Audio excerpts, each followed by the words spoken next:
Hello, students and all the viewers. Good morning. Welcome to my YouTube channel Learn English with Pradeep.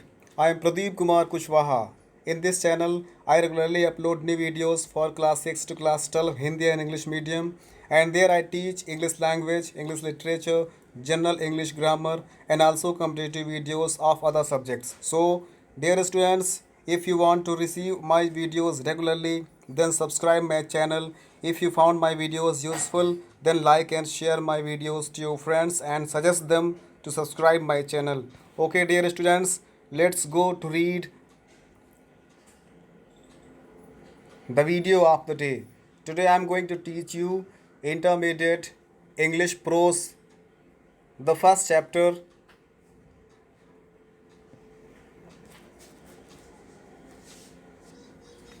A Girl with a Basket, that is written by William C. Douglas. Dear students, please like, share and subscribe my channel Learn English with Pradeep. Okay, thank you. Let's go to watch the video of the day.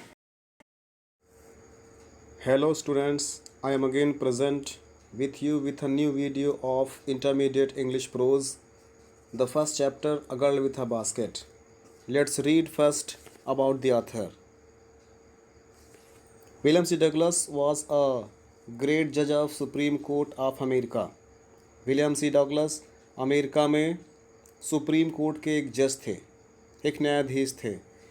He travelled widely across the world, उन्होंने संसार का भ्रमण किया था.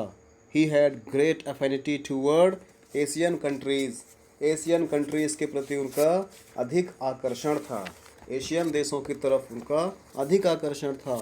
Due to his eagerness of meet different men and women of different region, भिन्न भिन्न क्षेत्र के, भिन्न भिन्न जाति के, धर्म के men and women, महिला और पुरुष से मिलना.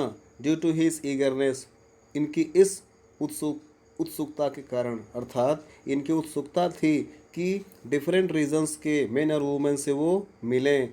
इसी कारण से इन 1950 ही विजिटेड इंडिया, 1950 उन्होंने भारत का भ्रमण किया. कहा गया है यूनाइटी इन डाइवर्सिटी, विभिन्नताओं में हमारा देश एक है, एक है.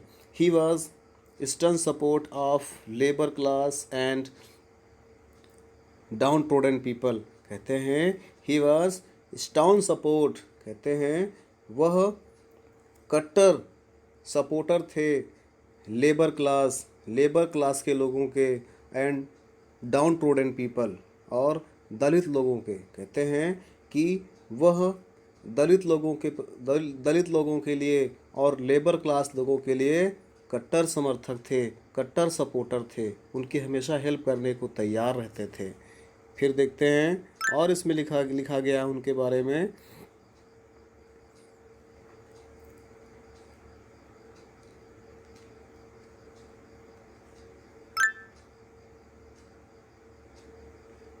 He was a town supporter of labor class and downtrodden people. वह लेबर और शोषितों के प्रति बड़े सपोर्टर थे, हमेशा उनके प्रति हेल्प करने को तैयार रहते थे, कट्टर सपोर्टर थे. और हिज राइटिंग और स्प्रेड ओवर, कहते हैं हिज राइटिंग और spread over a vast canvas of social and political issues. कहते हैं हिज राइटिंग, उनके लेख, और स्प्रेड, विस्तृत हैं, over a vast canvas of social and political issues, सामाजिक और राजनीतिक मुद्दों पर.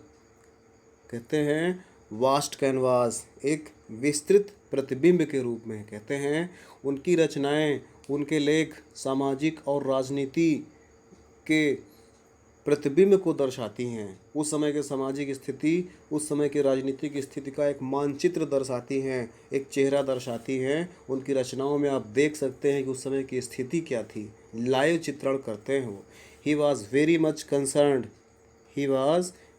Concerned about the welfare of refugee all over the world. He was very much concerned, उनकी बहुत अधिक इच्छा थी about the welfare of refugee, all over the world, संसार के सभी शरणार्थियों के वेलफेयर के लिए, उनके सुधार के लिए वे पूरी कोशिश करते थे। उनकी पूरी इच्छा थी कैसे संसार में जो रेफ्यूजी चिल्ड्रंस हैं, रेफ्यूजी लोग हैं, भिन्न भिन्न देशों से भिन्न भिन्न देशों में जाकर रहने लगे हैं, उनकी स्थिति खराब है, वो उनकी हेल्प करना चाहते थे, उनकी मदद करना चाहते थे। जिस कारण से वो 1950 में after become independent from the British government वो इंडिया में विजिट करने आए थे, यह देखने आए थे कि after getting freedom what is the condition of the Indian people and how are the feeling after getting independent from British government. Now about the lesson.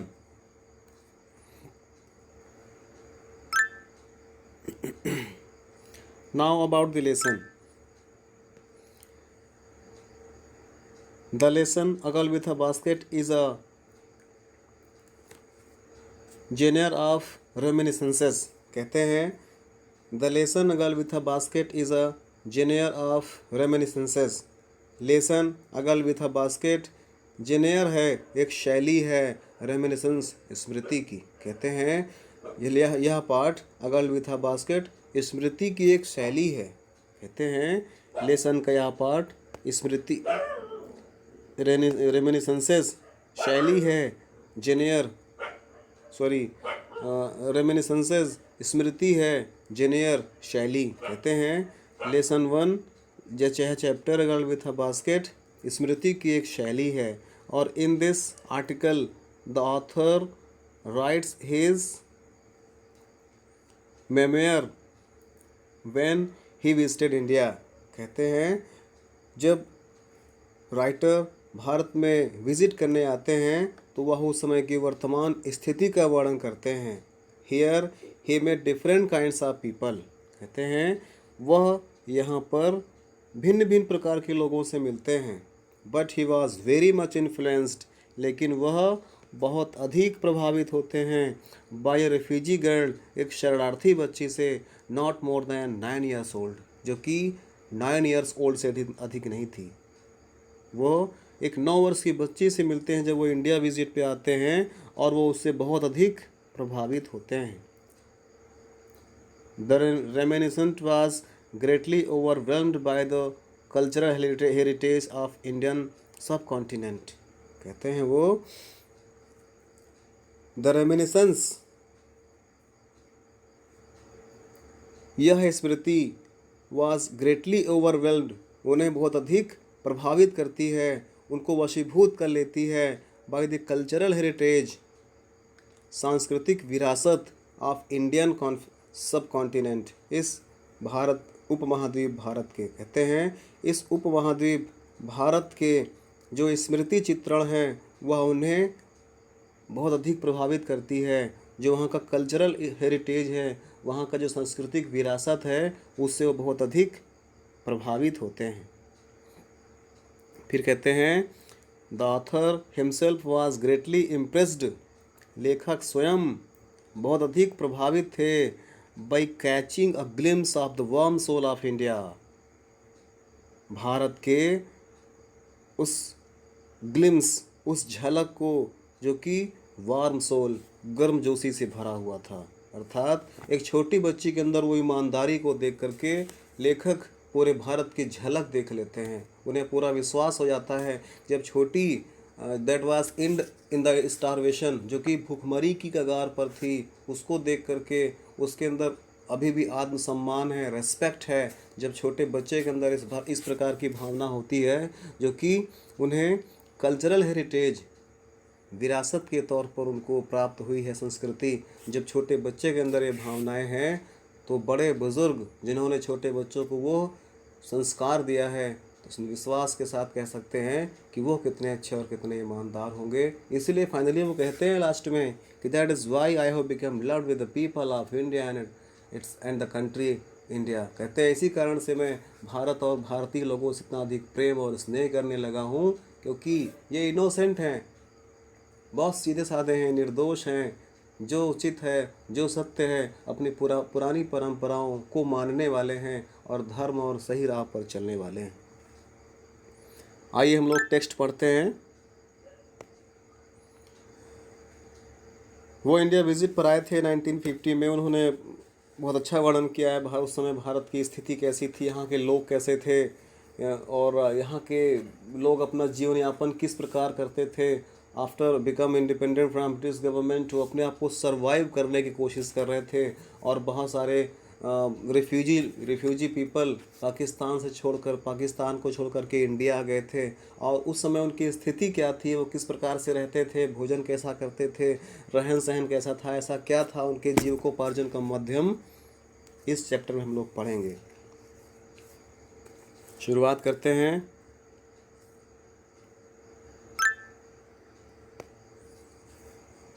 William C Douglas जी कहते हैं, I had left new Delhi for Himalayas.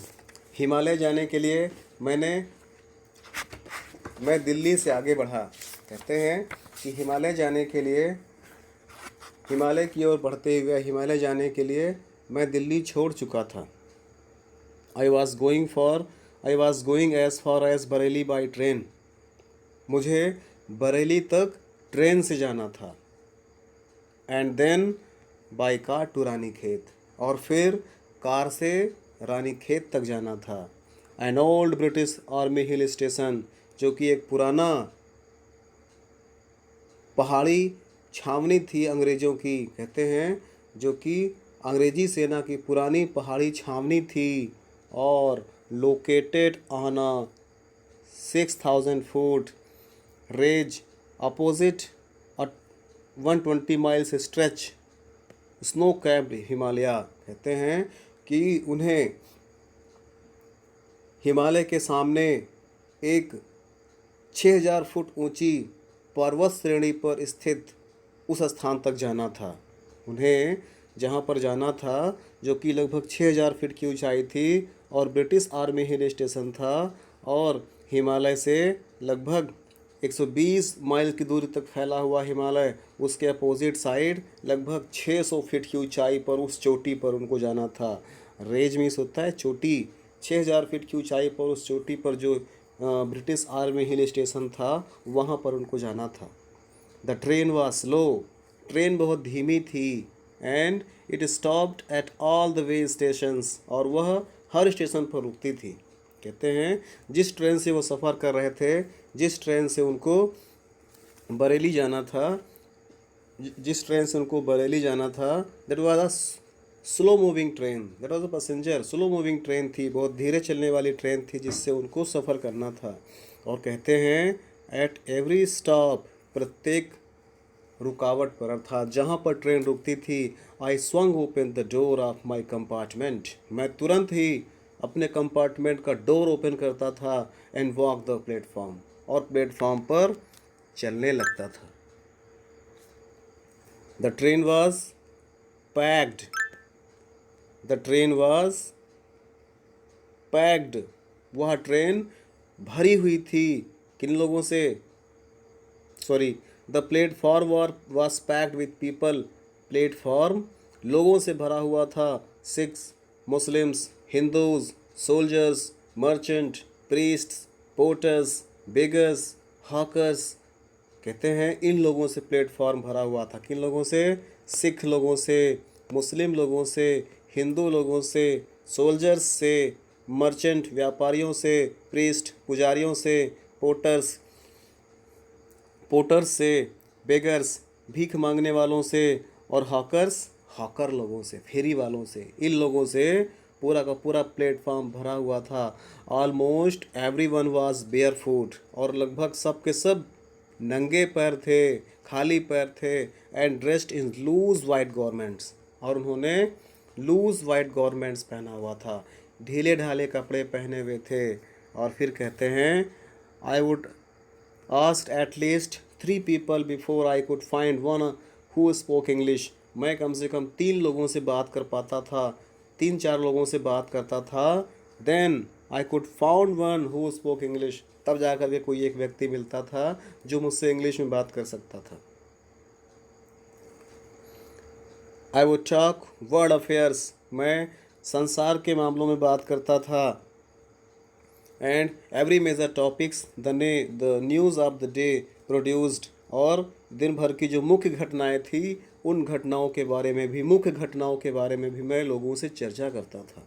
मैं जब लोगों से मिलता था platform पर, मैं हर प्लेटफार्म पर उतरता था, जहाँ पर भी ट्रेन रुकती थी मैं हर स्टेशन पर उतरता था और कुछ लोगों से बातचीत करता था। उनमें कोई ना कोई ऐसा व्यक्ति मिल जाता था जो मुझसे इंग्लिश में बात कर सकता था। मैं उससे संसार के विषय में बात करता था और उस दिन के जो मेजर टॉपिक्स होते थे न्यूज़ में, उन विषयों पर भी मैं लोगों से बात करता था। इन दिस वे, कहते हैं, इन दिस वे, इस प्रकार से I was trying to get a feel of the pulse of the nation. इस प्रकार से मैं राष्ट्र के नब्ज़ को जानने की कोशिश कर रहा था।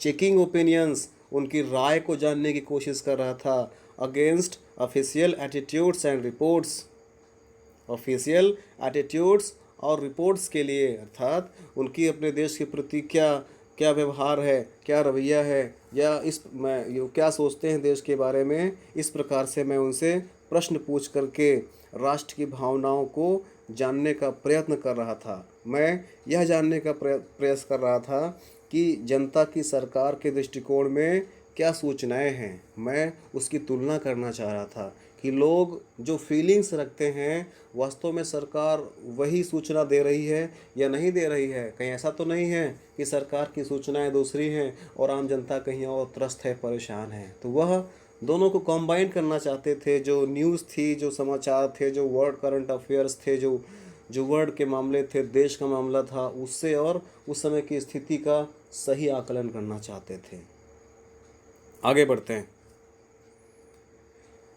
द रूट ले through one of the richest of India's agriculture area. वह रूट, वह रास्ता जिस रास्ते से होकर के विलियम सी डगलस जा रहे थे, वो भारत का एक उपजाऊ मैदान था, उपजाऊ क्षेत्र था। और this was the plain of the upper Ganga river. कहते हैं this was the plain of upper Ganga river. यह ऊपरी गंगा का समतल मैदानी भाग था। कहते हैं कि जिस रास्ते से होकर मैं जा रहा था, यह मार्ग भारत के सर्वाधिक विकसित कृषि क्षेत्रों में से एक था और यह ऊपरी गंगा नदी का मैदान था। यह ऊपरी गंगा नदी का मैदान था और thousands feet above sea level by tropical. कहते हैं कि समुद्र तल से 1000 फुट ऊंचा होने पर भी काफ़ी गर्म था। सब ट्रॉपिकल था, काफ़ी गर्म था। फिर बात करते हैं, ट्रॉपिकल था, गर्म था। Ganga was brown silt, Ganga brown silt में थी। गंगा मटमैले कलर में दिखाई पड़ रही थी। और कैसी थी? सोलेन विथ फ्लड वाटर्स, और वह बाढ़ के पानी से उफन रही थी। बाढ़ के पानी में तेज पानी की उफान आ रही थी, तेज पानी की लहरें आ रही थी। और it overflow in inundating thousands of areas of rices. और कहते हैं इसके बाढ़ के पानी में हजारों एकड़ चावल के खेत डूबे हुए थे। इस उफान में, गंगा नदी के तेज बहाव में हजारों हेक्टेयर, हजारों क्षेत्र, हजारों बीघे कह सकते हैं, या हजारों एकड़ चावल के खेत या धान के खेत डूबे हुए थे। और to the north where jungle, north की दिशा में, उत्तर की दिशा में जंगल ही जंगल थे। उत्तरी दिशा में जंगलों का विस्तार था और great expanses of grass higher than a man's head. कहते हैं कि अविच्छिन्न रूप से, अर्थात दूर दूर तक, जहाँ तक दृष्टि पहुँच रही थी, लंबी लंबी घासें फैली हुई थी। और क्या था? लंबी लंबी दूर तक घासें फैली हुई थी और उनमें head broken expect for a occasional clump, और जिनकी ऊंचाई आदमी के सिर से भी अधिक ऊंची थी। जो ऊंची ऊंची घासें थी, उन घास की ऊंचाई इंसान के सिर से भी ऊंची थी। अर्थात एक इंसान उसमें आसानी से ढक सकता था। और क्या था? और था उसमें for occasional clumps of trees, और वहाँ पर बीच बीच में कुछ बड़े पेड़ों के झुरमुट भी थे, पेड़ों के झुंड भी थे। और क्या था वहाँ पर? The home of tigers, elephants, pythons, cobras, हाँ, कोबराज, या उस जगह पर, उस जंगली मैदान, उस जंगली क्षेत्र में जहाँ पर ऊंची ऊंची घासें थे इंसान के सिर के बराबर, और कहीं कहीं पर झुंड में पेड़ों के, ऊंचे ऊंचे बड़े बड़े पेड़ों के झुरमुट भी दिखाई दे रहे थे। उन्हीं स्थानों पर टाइगर्स, टाइगर्स लोगों ने अपने घर बना लिए थे। एलिफेंट्स भी वहीं पर रहते थे। पाइथन, अजगर भी वहीं रहते थे। एंड कोबराज, और कोबरा भी उसी में रहते थे। तो बड़े बड़े जंगली जानवर उसी जंगल में रहने लगे थे। कहते हैं wherever else there was flat land running to the horizon, दूर दूर तक देखने में केवल सपाट मैदानी भाग ही दिखाई पड़ता था, जो दूर 36 तक फैला हुआ था। फिर कहते हैं हर्जन में क्षैतिज दिशा में, जो दूर अदृश्य भाग तक फैला हुआ था। But dotted here and there by the sacred banyan tree, लेकिन कहीं कहीं पर डॉटेड, बिंदुमान था। हियर एंड देयर, यहाँ और वहाँ। कहते हैं डॉटेड हियर एंड देयर, लेकिन यहाँ वहाँ पर बिंदुमान था क्या? सैक्रेड बनियान ट्री, पवित्र बरगद का पेड़। उस मैदानी भाग में, उस जंगल में कहीं कहीं पर पवित्र बरगद के पेड़ भी दिखाई दे रहे थे। बाई रोज ऑफ पाका ट्री, और एक कतार में पाका ट्रीज, पाका ट्री एक जंगली पेड़ होते हैं, पाका ट्रीज भी दिखाई दे रहे थे, एक लगातार एक शेप में, शेप्ड लाइक ए इल्म, जैसे कि चिराबेल के पेड़ की तरह हो, और हैविंग थिक ट्विस्टेड ट्रंक, जिनकी शाखाएं मुड़ी हुई थी और मोटी थी। ऐसे बड़े बड़े बरगद के पेड़ भी दिखाई दे रहे थे। Hot humid air was moving in front of the south west, और कहते हैं हॉट और हमिड एयर, कहते हैं हॉट गर्म और नम हवाएं, moving in front of the south waste, south west की तरफ से आती हुई दिखाई पड़ रही थी। कहते हैं साउथ वेस्ट की तरफ से तेज हवाओं के झोंके आते हुए महसूस हो रहे थे। और क्या हो रहा था वहाँ पर? मंकीज, बंदरों ने, some of them mothers with babies clinging to them and riding underneath. कहते हैं मंकीज, बंदरों ने, बंदरों के झुंड ने, और सम ऑफ देम मदर्स, उनमें से उनकी कुछ माएँ, विद बेबीज़, अपने बच्चों के साथ, क्लाइंगिंग्स, उनको चिपकाए हुए थी, to them and riding underneath, और उन्हीं पेड़ों के नीचे से होकर के वो इधर उधर घूम रही थी, और स्वंग ऑफ, उछल रही थी, ट्रीज, पेड़ों पर, एट द स्टेशन, उसी स्टेशन पर, लुकिंग फॉर फूड, भोजन की तलाश में। कहते हैं जिस प्लेटफार्म पर वो रुके थे, वहाँ पर देखते हैं दूर पर कुछ पेड़ थे, बरगद के पेड़ थे और अन्य प्रकार के पेड़ थे। उन्हीं पर कुछ मंकीज़ भी थे, वह अपने बच्चों को अपने पेट में चिपकाए हुए भोजन की तलाश में यहाँ वहाँ भटक रहे थे। The village we passed had was made of mud mixed with water and cow dung। कहते हैं जिस गांव से होकर हम गुज़र रहे थे, कुछ जिस रूट से होकर हम गुज़र रहे थे, वहाँ पर कुछ गांव भी दिखाई पड़ते हैं, और वो गांव में जो घर बने थे वो कैसे थे? मेड ऑफ मड, मिट्टी से, मिक्स्ड विद वाटर, पानी मिला करके, मिट्टी और पानी मिला करके, एंड काउ डंग, और गोबर मिला करके उन घरों को बनाया गया था, लेप किया गया था। और देयर पीक्ड रूफ वेयर थैस्ड, कहते हैं उनकी ऊपरी चोटी थैस्ड, छप्पर से ढका हुआ था। Bundle of grass tied to bamboos pole stressed across the rafter. कहते हैं कि जो ऊपरी छत थी वो छप्पर से बना हुआ था, और घास फूस के बंडल बांस में बांध करके, और उसको राफ्टर, बल्ली के सहारे घर बनाए गए थे। हम लोग देखते हैं जो पुराने, अभी भी कुछ गांव में आपको घर मिल जाएंगे जो पुराने ज़माने के ही हैं, मिट्टी और पानी और गोबर से मिला करके उन घरों को बनाया गया है, और ऊपरी छत अभी भी घास फूस, बांस और बल्लियों से बनाई जाती है। हम लोग अच्छे से अभी भी देख सकते हैं गाँव में जा कर के। दैट डे, उन दिनों, पम्पकिन वेन्स, कद्दू की लताएं, that grew over them were in bloom, जो कि उसके ऊपर दूर दूर तक फैली हुई थी, वेयर इन ब्लूम, उनमें फूल आ गए थे। और trailing streaks of yellow over dry water, जो कि उन झड़ते हुए दीवालों पर, अर्थात जो पुरानी दीवार थी उन दीवालों के ऊपर देखने से लग रहा था कि ये उन्हीं पर दूर दूर तक फैले हैं और धारीदार दिखाई दे रहे हैं। जब वो ट्रेन से चल रहे थे तो उनको वहाँ पर धारीदार दिखाई पड़ रहे थे। आगे बढ़ते हैं।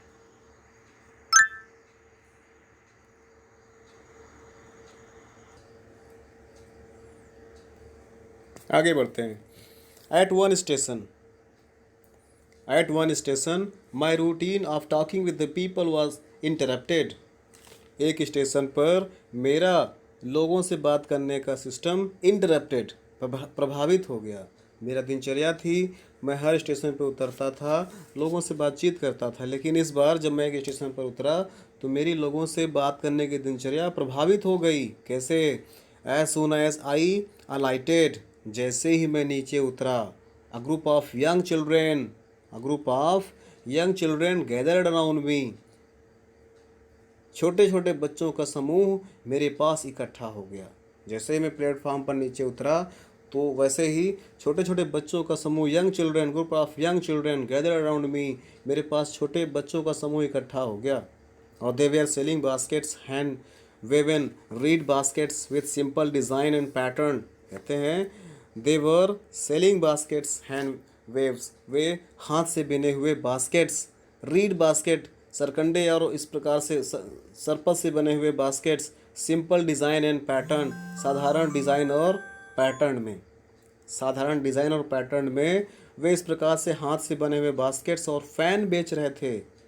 दे हेल्ड द बास्केट हाई, उन्होंने उस बास्केट्स को, टोकरी को ऊंचाई पे उठा रखा था और शाउटिंग वर्ड्स, और कुछ कह रहे थे, चिल्ला रहे थे। आई डिड नॉट नो, मुझे नहीं समझ में आ रहा था। आई डिड नॉट नो, मैं नहीं जानता था। बट कन्वेइंग मिस्टेकेबली देयर डिज़ायर्स, लेकिन मैं समझ रहा था अनमिस्टेकेबली, बिना गलती के, देयर डिज़ायर, उनकी भावनाओं को। मैं उनके शब्दों को समझ नहीं पा रहा था, वो किस भाषा में बात कर रहे थे मुझे नहीं मालूम था, लेकिन मैं उनकी भावनाओं को समझ पा रहा था कि वो कहना क्या चाहते हैं। टोकरी लिए हुए हैं और स्टेशन पर भटक रहे हैं, वो कहना क्या चाह रहे हैं, अर्थात they are trying to sell their baskets, वे अपनी टोकरियों को बेचना चाह रहे हैं। थोड़ा सा बात कर लेते हैं। ये लोग कौन थे जो मेरे चारों तरफ आकर के इकट्ठा हो गए? ये लोग कौन थे? These were refugee children, ये शरणार्थी बच्चे थे। These were refugee children, वे शरणार्थी बच्चे थे। When partition between India and Pakistan was decreed, जब इंडिया और पाकिस्तान के बंटवारे का डिक्रीड, आदेश हुआ, जब इंडिया और पाकिस्तान के बंटवारे का आदेश हुआ, hundreds of thousands of people pulled out their roots, तो हजारों की संख्या में लोग अपने घरों को खो देते हैं, अपने स्थान को खो देते हैं, एंड चेंज देयर रेजिडेंस, और अपने स्थान को बदल देते हैं। 9 मिलियंस पीपल लेफ्ट पाकिस्तान, कहते हैं 9 million people left Pakistan, 9 million लोगों ने पाकिस्तान छोड़ दिया था, and came to India, Bharat आ गए थे। Driven by the fear of religious fanaticism, धार्मिक पागलपन के कारण। कहते हैं धार्मिक पागलपन के कारण जब इंडिया और पाकिस्तान का बंटवारा हुआ था, उस समय 9 मिलियन पीपल पाकिस्तान छोड़ करके भारत आ गए थे। और दे वेयर पुअर, वे बहुत गरीब थे। They were poor to start with, जब उन्होंने वहाँ से चलना शुरू किया था तो दे वेयर ऑलरेडी पुअर, वे तो पहले से ही गरीब थे। दे वेयर पुअरर, वे और गरीब हो गए। एज दे बिगिन, जब उन्होंने शुरू किया देयर लॉन्ग ट्रिक, अपना लंबा रास्ता, ट्रिक में सफ़र, रास्ता, जब उन्होंने अपना लंबा रास्ता पाकिस्तान से इंडिया की तरफ पैदल मार्च करना शुरू कर दिया, तो वे बेचारे और गरीब हो गए। उनके पास कुछ था नहीं, पहले से भी जो कुछ था, कहते हैं all for they could carry, वे जो भी अपने पास रख पाए थे उनमें से was a bit of food, थोड़ी मात्रा में भोजन था। बिट ऑफ फूड, थोड़ी मात्रा में भोजन था। एंड फ्यू बिलोंगिंग्स, और थोड़े बहुत सामान थे। उन थोड़े बहुत भोजन और सामान को लेकर के उन्होंने पाकिस्तान छोड़ दिया और इंडिया की तरफ चल पड़े। सून दे वेयर आउट ऑफ फूड, और जल्दी ही वे आउट ऑफ फूड हो गए, उनका भोजन खत्म हो गए। फिर क्या होता है, a few days after started, वहाँ से चलने से कुछ दिनों के बाद ही दे बिगेन टू फॉल, वे गिरने लगे। बाय द वे साइड, गली के किनारे ही, कहते हैं गली के किनारे ही वे गिरने लगे। कुछ समय के बाद जितना भी सामान लेकर चले थे उतना खर्च हो गया, खत्म हो गया, भोजन पानी खत्म हो गया। अब जिस जहाँ पर भी वे गिरते थे, from the weakness and hunger, कमजोरी और भूख के कारण, कमजोरी और भूख के कारण जहाँ पर भी वो गिरते थे, they died where they fall, जहाँ पर भी वो गिरते वहीं पर उनकी मृत्यु हो जाती थी। This was the pitiest condition of that time, poorest condition of that time when India and Pakistan was parted. आगे बढ़ते हैं। The children selling baskets were son and daughters of these refugees, वे बच्चे जो टोकरियाँ बेच रहे थे वे उन्हीं शरणार्थियों के डॉटर्स एंड सन थे। दे आर देयर पेरेंट्स और relatives had gathered in the cities, setting up stalls, manufacturing simple designs, trying to make a having, trying to make a living in markets already overcrowded. They are their parents, कहते हैं वे या उनके माता पिता, और relatives या उनके सगे संबंधी, had gathered in cities, शहरों में आकर के इकट्ठा हो गए थे। और सेटिंग अप स्टॉल्स, उन्होंने भंडारण इकट्ठा कर लिया था। मैन्युफैक्चरिंग सिंपल डिज़ाइन, हस्त निर्मित साधारण डिज़ाइनों वाली चीज़ों को। और क्या कर रहे थे वो, trying to make their living, और अपने जीने की कोशिश कर रहे थे, जीविकोपार्जन के तरीकों को खोजने की कोशिश कर रहे थे।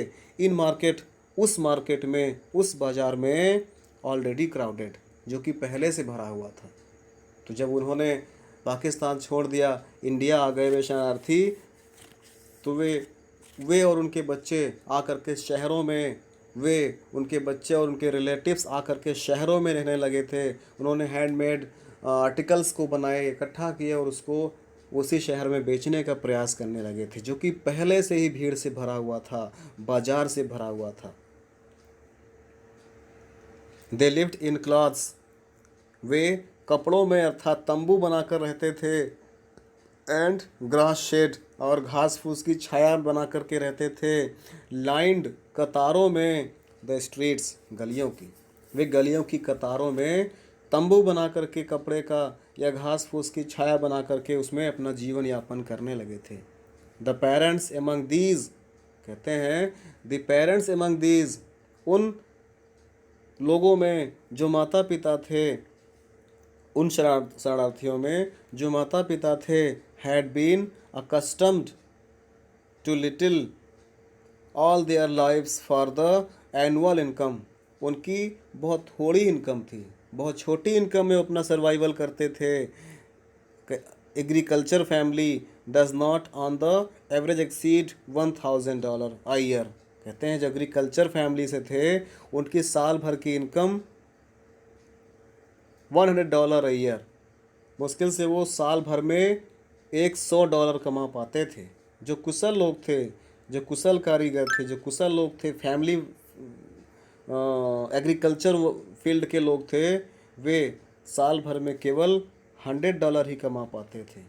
और the average unskilled labour make 30 cents a day, कहते हैं जो अनस्किल्ड लेबर थे, अकुशल लेबर थे, श्रमिक थे, वे एक दिन में केवल 30 सेंट्स, 30 पैसे कमा पाते थे। उस समय डॉलर का पैसे, जिस तरह रुपये का पैसे होता है वैसे डॉलर का सेंस होता है, तो 30 सेंट्स कमा पाते थे।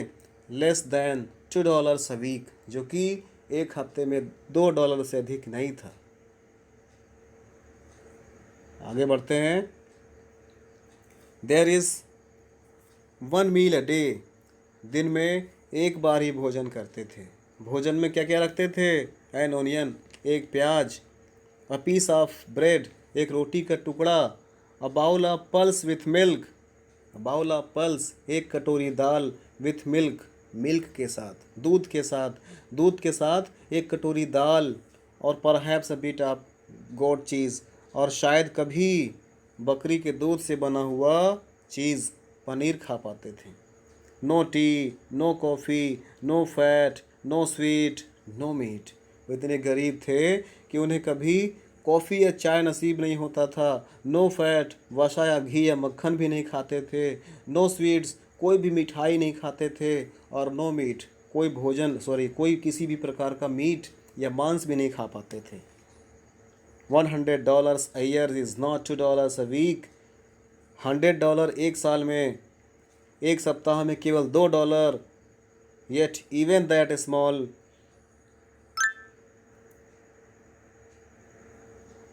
yet even that small amount he had is hard to earn by selling baskets।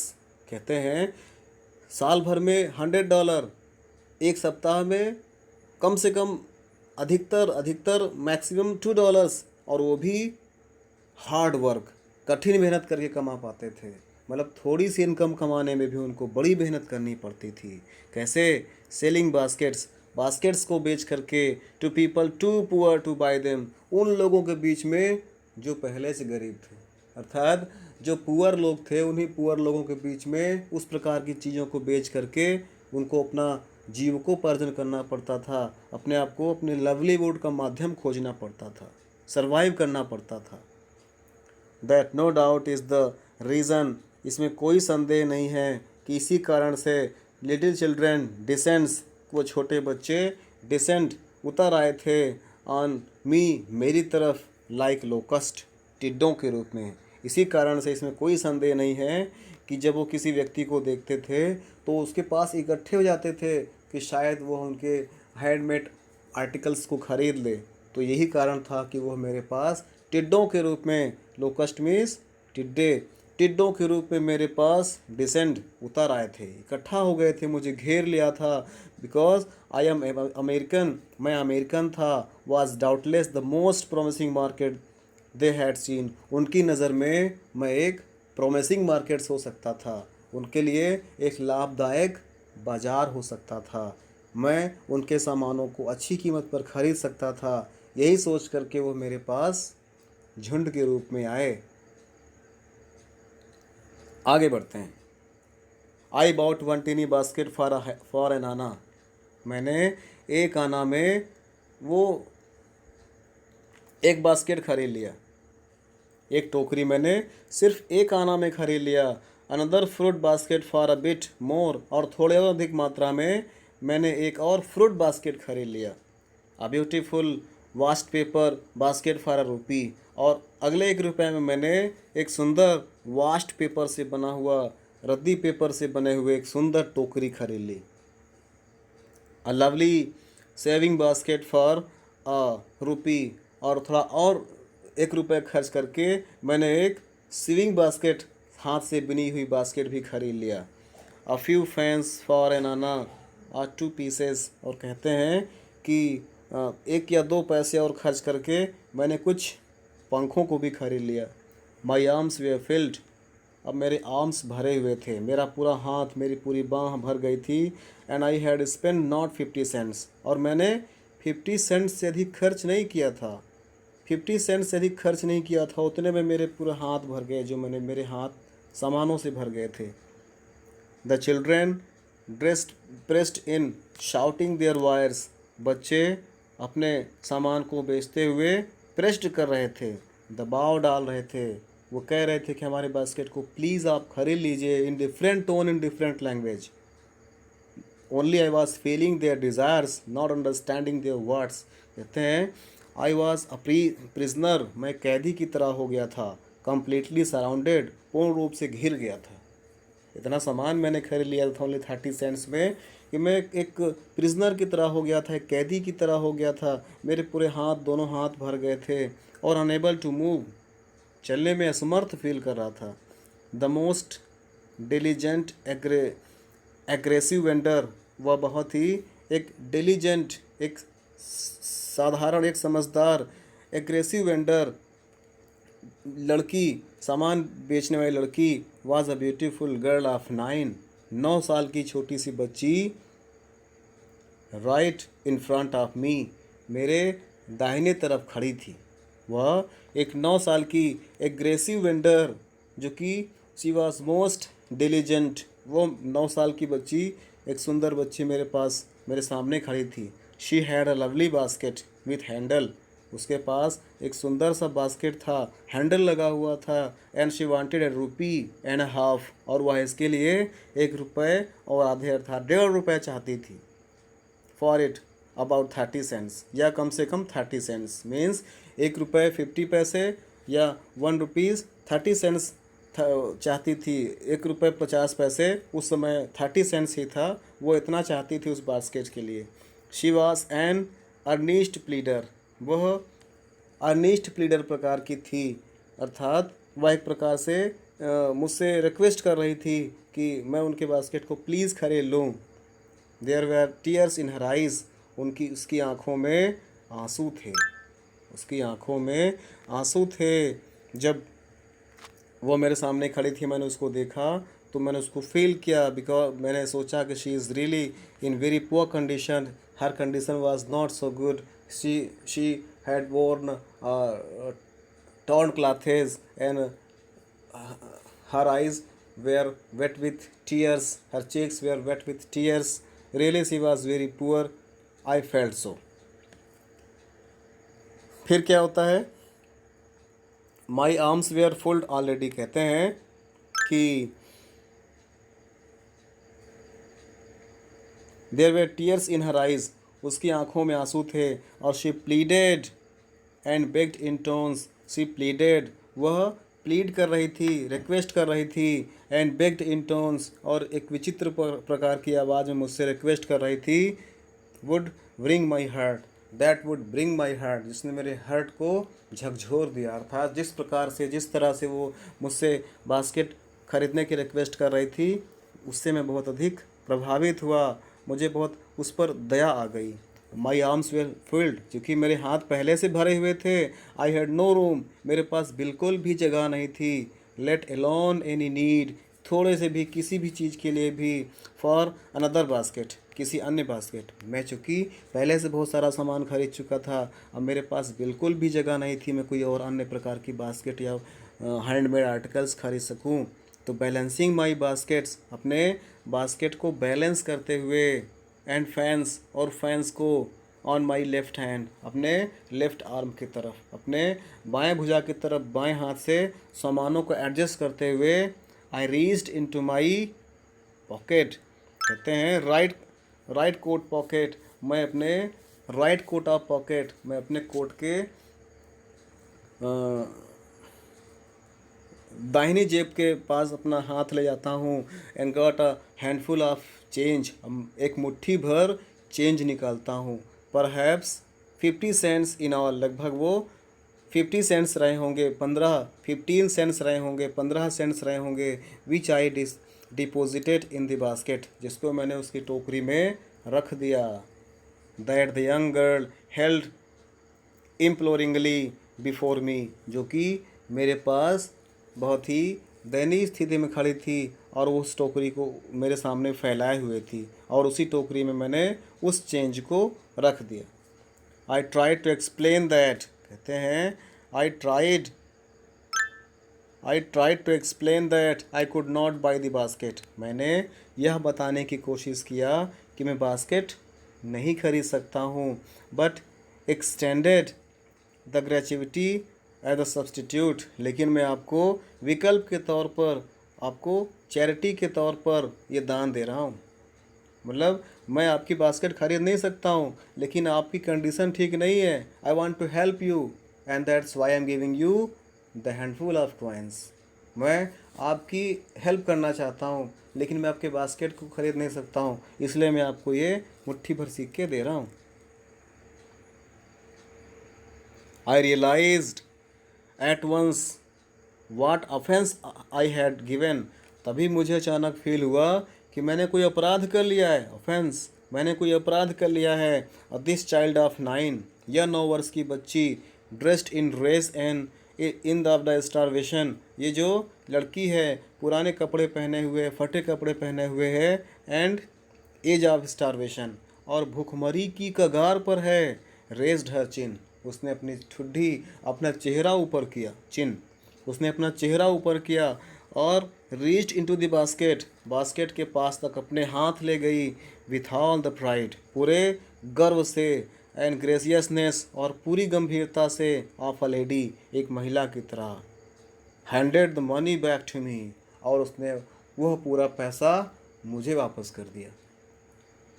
जब मैंने उसको हेल्प करना चाहा, एक मुट्ठी भर कॉइन्स, लगभग मैं 15 सेंट्स रहा होगा, मैंने उसके बास्केट में रख दिया, because I had no room to buy the baskets, but I wanted to help her, and that why as a gratuity of fund I gave her the little money, but she did not accept it.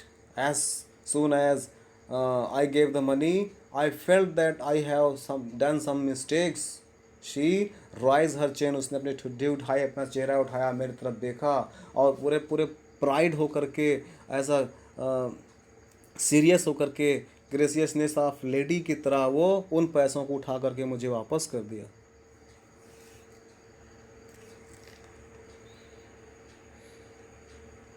There was only one things I could do, अब मैं सिर्फ एक ही चीज़ था जो कर सकता था। I bought the basket because I wanted to help her anyhow, that's why I had only one option to buy the baskets. If I want to help her, I will only buy the baskets, then she will accept the money. I knew that, मुझे यह मालूम चला कि मैं उसकी help तभी कर सकता हूँ जब मैं उसकी बास्केट खरीद लूँगा, क्योंकि वो बिना मेरे बास्केट खरीदे पैसे को एक्सेप्ट नहीं करेगी। तब मैंने क्या किया? आई बॉट द बास्केट, मैंने बास्केट खरीद लिया। और शी विप्ड हर आइज़, उसने अपने आंसू पोछे, स्माइल्ड, मुस्कुराई, and dash down the platform, और प्लेटफॉर्म की तरफ चली गई जहाँ पर उन्होंने अपना घर बनाया था, और हेडेड फॉर सम ग्रास हट, जो कि कुछ घास की बनी हुई झोपड़ी थी, छत थी, and would have at least 30 cents that night, और शायद उस रात उन लोगों के पास, कहते हैं शायद उस रात उन लोगों के पास 30 सेंट्स रहा होगा, मतलब उनके पास कुछ था नहीं। आज चूँकि उन्होंने मदद की है, इसलिए अब उनके पास 30 सेंट्स आज की रात में हो जाएगा। डियर स्टूडेंट्स, आज